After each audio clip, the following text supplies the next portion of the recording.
শিক্ষার্থী বন্ধুরা, আসসালামু আলাইকুম। প্রিয় শিক্ষার্থী বন্ধুরা, আজ আমি ক্লাস 9-এর ইংলিশ সেকেন্ড পেপারের গ্রামারের অংশ থেকে তোমাদেরকে বুঝতে যাচ্ছি। গ্রামারের অংশের ভিতর থেকে আজকে ট্যাগ কোশ্চেন সম্পর্কে তোমাদেরকে আমি বলবো। ট্যাগ কোশ্চেন গ্রামারের সবচেয়ে বেশি একটা গুরুত্বপূর্ণ এবং খুব সহজ।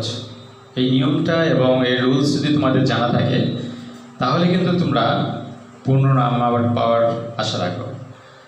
ভালো করে খাতা কলম নিয়ে বসো এবং আমাদের যে শীট দেওয়া আছে শীটের ভিতর থেকে 1 থেকে এবং আমাদের যে নির্দিষ্ট সহায়িকা বই আছে, গাইড বই আছে, সেই গাইড বই থেকে গাইড বইয়ের 1 থেকে 10 পর্যন্ত এক্সারসাইজগুলি তোমরা বাসায় করবে। আমি যে নিয়মগুলি শেখাচ্ছি নিয়মগুলোর পরে এবং যখন স্কুল খুলবে সাথে সাথে স্ব ক্লাসে স্ব টিচার দেখে তখন তোমাদের এক্সারসাইজগুলি দেখাবে। আমি আজ তোমাদের গ্রামারের ট্যাগ কোশ্চেন সম্পর্কে আলোচনা করতেছি। ট্যাগ কোশ্চেনের রুলসটা তোমাদের জানা আছে কি? আচ্ছা দেখো, তাহলে ট্যাগ কোশ্চেনের রুলস হলো, প্রথমে আমাকে অক্সিলারি ভার্ব বসবে। সেন্টেন্স থেকে অক্সিলারি ভার্বটি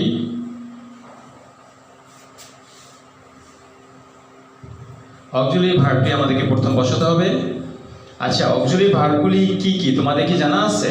হ্যাঁ প্রিয় শিক্ষার্থী বন্ধুরা, দেখো আমাদের অক্সিলারি ভার্ব জানা আছে, তা হলো am, is, are, was, were, shall, will, have, has, had, ought to, may, can ইত্যাদি।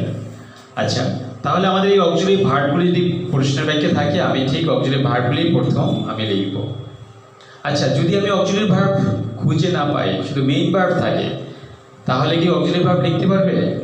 হ্যাঁ শিক্ষার্থী বন্ধুরা, তোমাদের মেইন ভার্বের অক্সিলারি ভার্বগুলি তোমরা লক্ষ্য রাখো। মেইন ভার্বের অক্সিলারি ভার্ব যদি সেন্টেন্সটি প্রেজেন্ট ইনডিফিনিট টেন্স হয় তাহলে মেইন ভার্বের অক্সিলারি ভার্ব হবে ডু / ডাজ। আর যদি মেইন ভার্বটি পাস্ট ইনডিফিনিট টেন্স হয় তাহলে অক্সিলারি ভার্ব হবে ডিড।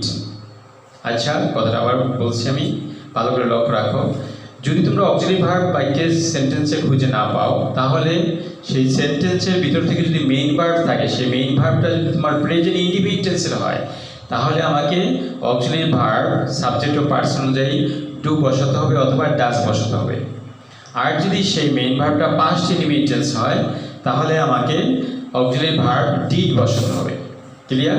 আচ্ছা ঠিক আছে, এবার আমরা অক্সিলারি ভার্ব সম্পর্কে ধারণা নিয়ে দিলাম। এরপর আসে কি আমাদের অক্সিলারি ভার্বের পর বাক্যটা যদি আমাদের অ্যাফার্মেটিভ সেন্টেন্স হয়, বাক্যটি যদি অ্যাফার্মেটিভ সেন্টেন্স হয় তাহলে আমাকে অ্যান অপোস্ট্রফি টি বসাতে হবে। বাক্য যদি অ্যাফার্মেটিভ সেন্টেন্স হলে অ্যান নট, অর্থাৎ এই নটকে আমরা অ্যান অপোস্ট্রফি টি বলি। এই নট অর্থাৎ নট না বসে তখন অ্যান অপোস্ট্রফি টি বসে। যদি বাক্যটি অ্যাফার্মেটিভ হয় তখন এই অ্যান অপোস্ট্রফি টি বসবে। আর যদি বাক্যটি নেগেটিভ হয় তাহলে কিন্তু আমাদের অ্যান অপোস্ট্রফি টি বসাতে হবে না। আচ্ছা বন্ধুরা, তাহলে আমরা নেগেটিভ হলে আমরা নট বসাবো না, অর্থাৎ অ্যান অপোস্ট্রফি টি বসাবো না। আর অ্যাফার্মেটিভ যদি প্রশ্নের বাক্যটি হয় তাহলে আমরা অ্যান কমাতে টি অর্থাৎ অ্যান অপোস্ট্রফি টি এই শব্দটি বসাবো। তারপরে বসবে কি প্লাস সাবজেক্টের প্রোনাউন, তারপর বসবে আমাদের সাবজেক্ট এর প্রোনাউন।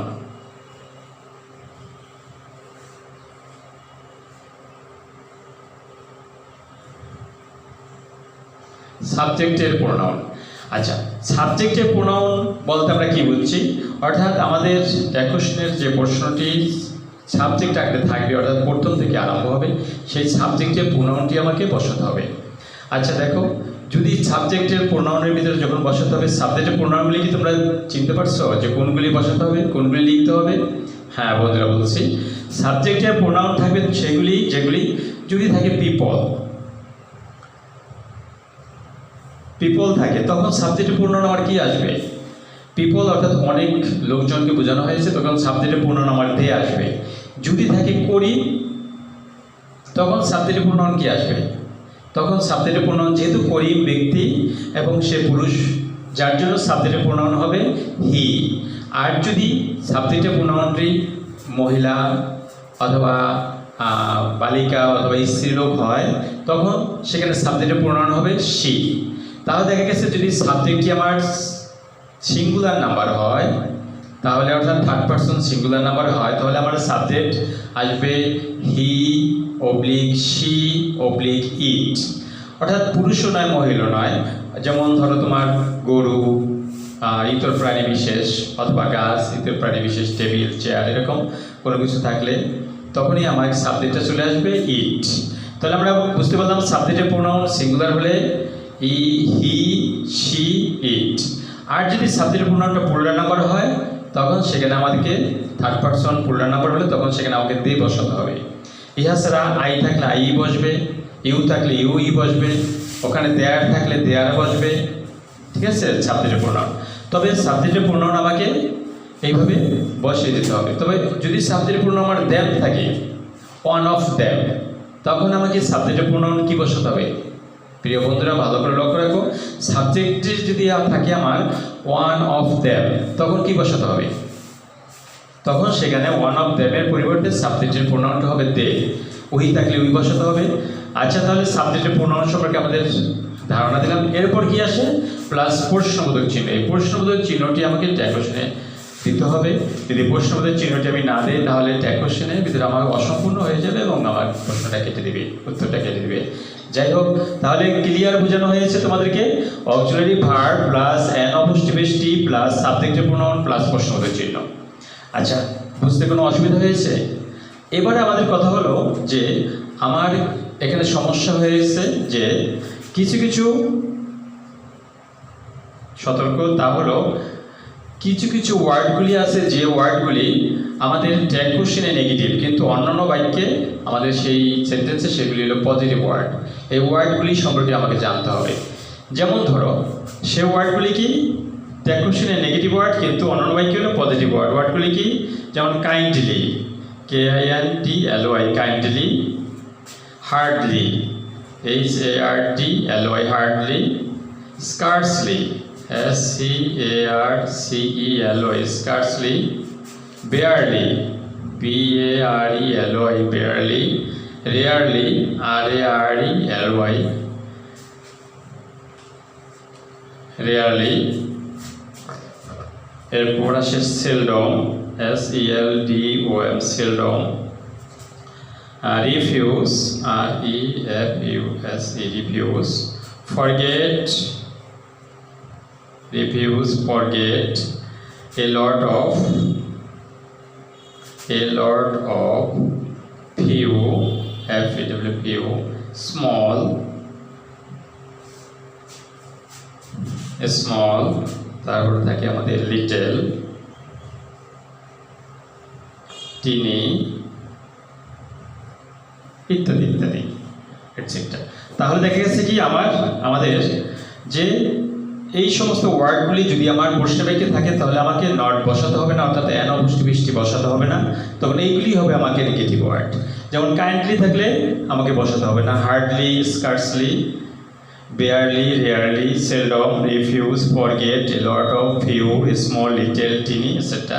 এই সমস্ত ওয়ার্ডগুলি থাকলে কিন্তু আমাকে আর উত্তরের বাক্যে আর নট বসাতে হবে না।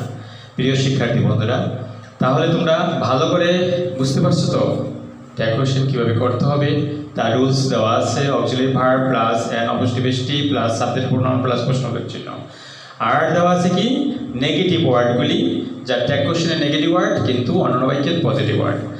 আচ্ছা, এরপরও আমাদের কিছু সমস্যা রয়ে যায়, অর্থাৎ রুলসের ভিতরে দেখা গেছে যে সরাসরি কোনো উত্তর দেওয়া যাবে কি না।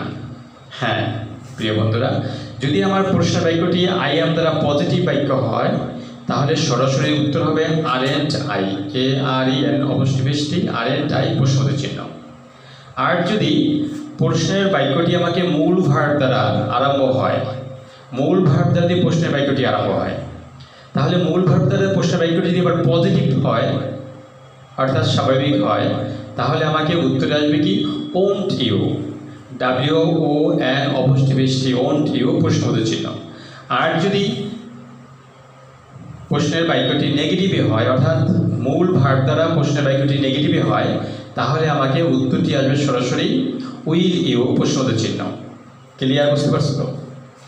এছাড়াও আমাদের আরও আছে, তা হলো লেটস বা let us, let's oblique let us দ্বারা যদি কোনো প্রশ্ন থাকে তাহলে আমাকে উত্তর সরাসরি লিখতে হবে শ্যাল উই প্রশ্নবোধক চিহ্ন। আর যদি লেট এবং অন্যান্য প্রণামগুলি থাকে এর সাথে আজ নেই বা লেটস নেই, এই দুইটা ওয়ার্ড ছাড়া অন্য ওয়ার্ড দ্বারা লেট যদি প্রশ্ন থাকে তাহলে আমাকে উত্তরের সরাসরি হবে উইল ইউ প্রশ্নবোধক চিহ্ন। ক্লিয়ার বন্ধুরা? হ্যাঁ, তাহলে আমরা ট্যাগ কোশ্চেনের সূত্রগুলি পাইলাম, ট্যাগ কোশ্চেনের নেগেটিভ ওয়ার্ডগুলি পাইলাম, ট্যাগ কোশ্চেনের ব্যতিক্রম যে সমস্ত উত্তরগুলি হতে পারে ব্যতিক্রম ওয়ার্ডও পাইলাম, আমাদের ট্যাগ কোশ্চেনের সাবজেক্টিভ প্রোনাউনগুলিও পাইলাম। তাহলে দেখা গেছে যে আমরা আমাদের ট্যাগ কোশ্চেন ক্লিয়ার, আমরা ইনশাল্লাহ ভালো করে পড়তে পারবে এবং ভালোভাবে লিখতে পারবে এই আশা ব্যক্ত করে আজকের মতো আমি ক্লাস এখানে সমাপ্তি করলাম। খোদা হাফেজ।